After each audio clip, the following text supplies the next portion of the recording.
moving on from that sort of purpose to delivery perspective, let's chat about the role of business integrated governance and strategy delivery. Let's talk about how we can set an organization up to make this work. And let's do that from a governance perspective, not just a strategy or a delivery perspective.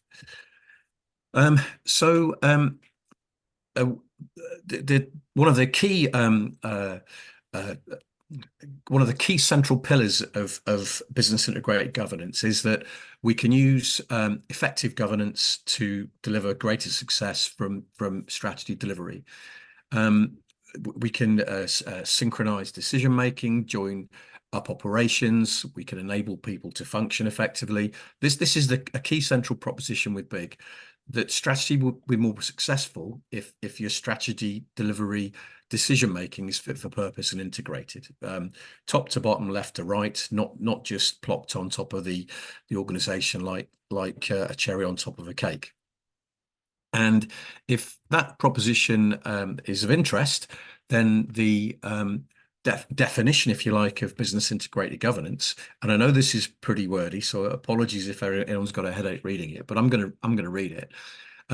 Business integrated governance refers to a comprehensive approach to managing and aligning corporate governance within the organization. It's getting our ability to make decisions and cascade and status aligned within the organization. It involves integrating principles, practices and structures through the organization.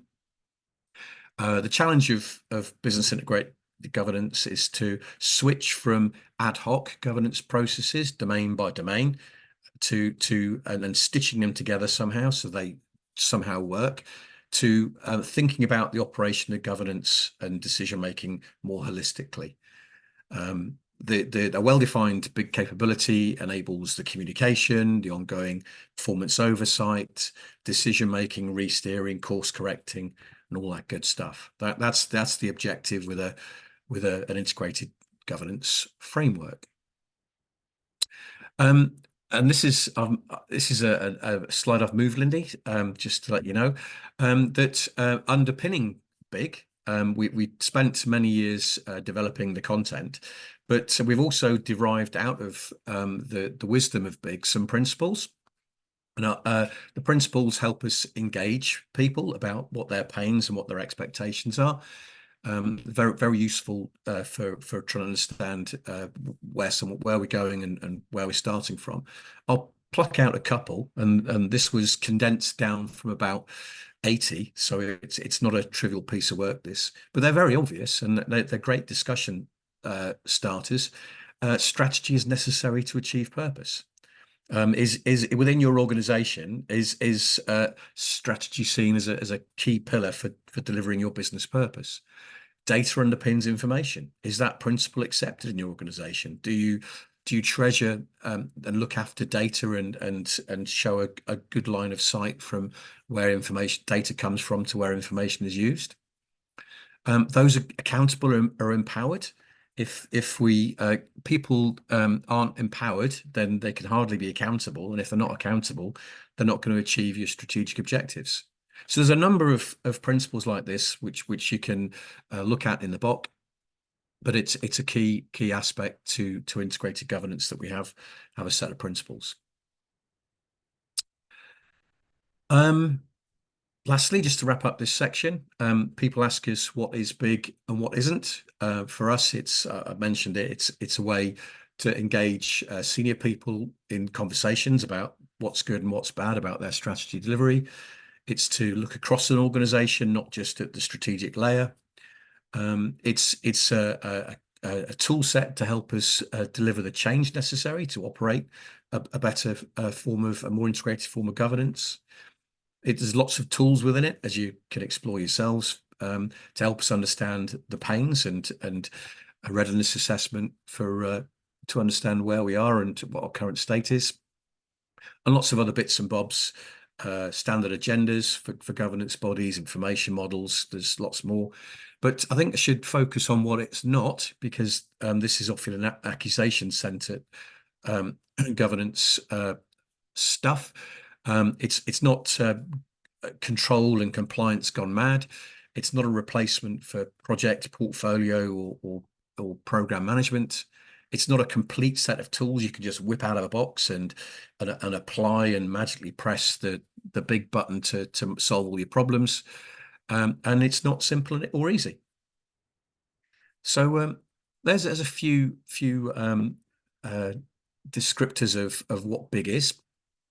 And Lindy, Martin, what is your perspective of big from a governance viewpoint? Okay, Follow that. David, thanks. I'll jump in, but Martin, please give me your impressions. I think you made a few very important points there, David. And for me, coming from a very strict corporate governance perspective, I think it's extremely important that first of all, we realize you said control and compliance gone crazy. Indeed, we've got so many codes, principles, legislation, even thinking about, say, the GATBRIC code, SOX, etc. And those codes or principles or legislation were meant to serve as a vehicle, as guidance for us to practice good governance, within our corporations. But we seem to see these days in practice that indeed it's compliance gone crazy. We tend to see that, it's turned into a compliance checkbox exercise. And what's important here is what you also said, it needs to be aligned with purpose. We make the point to say our corporate governance must be well managed and aligned with our decision making and purpose. Now that's quite serious. That's very important, because the challenge then comes up, and that's what David also touched on earlier, is how do you stop this from only being limited to only the strategy level or layer of the organization? How do you cascade this down to business, to processes, everyday decision making, everyday operations, so that it really reflects a purpose, and not only compliance? So that is important. I think, from my side, and I'll hand over to Martin here now to be controversial. You promised, Martin, but I think the emphasis is definitely on clear decision making, and there must be, it touches all aspects, even HR and culture. So there must be a culture of, being aligned with the purpose, and that being reflected in your actions. So these actions must tie back to a bigger picture. That is very important. And you also said it, but accountability is important. So we must be able to measure it. And I think intangibles, coming from an accountant and an auditor, it's not easy to measure, track, and be accountable for actions or purposes that you can't necessarily measure or put in numbers. And how do you track that? How do you account for that? And I think for organizations to achieve their goals while upholding good governance principles, a purpose-driven and a well-grounded or governed entity must be created. That means that it must be embedded throughout the organization, integrated. That's what business integrated governance is for. So from my side, I think it's so important, from a corporate governance perspective, that good governance is embedded, integrated, and seen throughout all the actions in the organization. But we need a tool, a framework for that. And I think the methodologies that you'll be discussing in the next slides will definitely resonate with that. But anyways, Martin, please share your thoughts on the idealistic view I've just taken.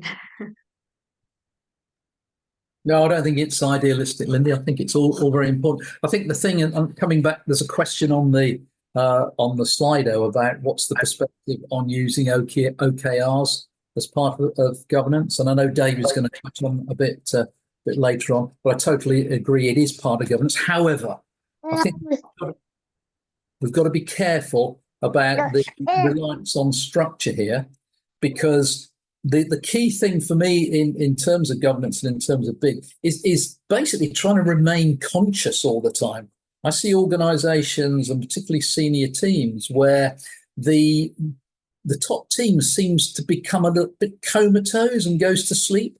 So both Davids have mentioned about the line of sight between strategic objectives and projects, and the fact that strategy is dynamic because the world changes. So we actually need to make sure that the portfolio of change is updated in line with the movement in the strategic objectives of the marketplace, but keeping that line of sight at all times between the projects, the objectives, the purpose, so important. And it's easy to do. You just need to ask yourself the question every time there's a board meeting or whatever on a project. What is the line of sight? Is it clear? Is it still there? I think the other thing for me on change, and again, David touched on it, again, where people get a bit bamboozled. A lot of efforts put into measuring project program progress. Is it adhering to the original cost? Is it adhering to the original time scale? And I see some quite senior people in organisations in the C-suite sometimes getting into deep debate as part of the, how's this project doing? Whereas they ought to be asking, not how well is this doing to cost and time, there's other people looking at that, but how well are we going to meet the strategic objective, the outcome that we strived for in the first place, and is that still valid? Shouldn't the C-suite get distracted by the minutiae of progress data and avoid the difficult questions concerning outcomes? Really, really essential. Sorry, Lindy. No, absolutely. I'm just adding to what you're saying. If you think about new developments like PAS 808 on purpose-driven organizations, etc., we need to be agile. And I think, David, that's in one of your first slides. One of the characteristics is to be agile. The world is definitely changing. That entails a change in purpose for organizations as well. But it's quite fluid. Change is part of every day. And organizations need to be agile in their purpose and strategies, but also in cascading that down and showing it in the activities. So very true. Thanks. I think the other thing I would add, and again, it's a warning to organizations because I see it so often. Good data and following good practice is an essential cornerstone of business integrated governance. And that's how you get the most out of it. Organizations can waste an enormous amount of money, time, resources, value, motivation by firstly choosing the wrong projects, and then all sorts of games get played to ensure that the business case maybe gets pushed through for a pet project, even though there's often clear evidence, not necessarily in the senior team, but clear evidence in the organization and experience of good practice that would show the project's a poor choice or a low priority. We've all got a role to play in challenging what I call that misrepresentation, where sometimes people are over-reliant on their own personal experience and think they've got the right answer, whereas sometimes getting others' views can find a different experience and can avoid what I call the misrepresentation on projects and business cases. I know it's difficult for people that feel they're junior in an organisation to challenge someone in the C-suite, but sometimes we need to put on, as David would put it, our brave pants to challenge obviously misrepresented or misinformed choices, maybe not through a conscious lack of competence, but just it's an unknown for some of the senior people making the decisions, and they need to bring in the wider perspective and use all the talents to avoid this misrepresentation. We all have a role to play on them. Absolutely. And I think our time's basically up, but I think we have a very valuable comment in the chat as well from Ashok, referring to the importance of clear communication throughout the organization as well. So yeah, even if that sometimes requires us to put on our brave pants indeed. Thanks, David. I think that's our slot. Over to you. Thanks. We will cover OKRs. We'll get into that. So I'm not ignoring that question, but at whatever we call them. Thanks, guys. I've made lots of comments, but we're out of time to review. So see what we got. I'll make some more comments at the end. Moving on then to the next section.